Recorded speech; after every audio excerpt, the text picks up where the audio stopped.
احنا ماشي لليبيا ياكلوا فيه ياكلوا فيه ضرب المول الحوت هذا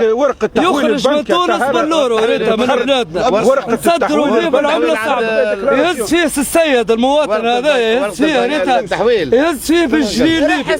الجنيه الليبي اللي تو هابط في البورصه العالميه فهمتني ما عاد يسوى حتى شيء فهمتني يهز فيه السيد هذا التهريب ونحب نسال سؤال السيد هذا كيفاش وصل من غير ورقة صحة من غير ديكلاراسيون تاع ديوانة من غير شهادة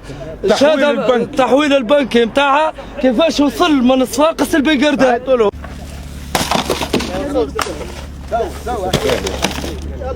رزاق التوانسة هذاك مهرب الجناح الليبي بدون اي وثائق هذه 20 طرناطة سردينة هذا خارج من المهدية من غير وراق ها من المهدية ماشي لتونس خليها في الكاميرا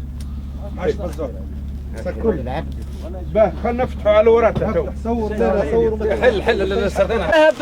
هذه خارجة من الصفاح 14000 هذه خارجة من الصفاح هذه الثروة الطبيعية بتاع تونس ريتها حوت هذا يعمل هنا في تونس يعمل في 27 دينار مهربينه هو ليبيا مهربينه مش بكردانية وينه بالكرهبة ناديه وينه بالكرهبة وينه بكردانية مهربين وارهابيين هذه ثروة بلادنا هي مهربين انا من بكردان هاوي مولاه صفاقس ما عندهاش ديكلاراسيون ما عندهاش ورق ديوانه مهربها تهريب بالرشوه يدفع في الرشوه ويهرب بها مغلي علينا المعيشه في تونس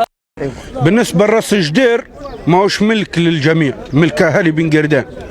هو الشرايين متاع اهالي بنقردان هو كل شيء الاهالي بنقردان من راس جدير ولنا تجار ارهاب ولنا حتى شيء قاعدين نسترزقوا منه كعمل يومي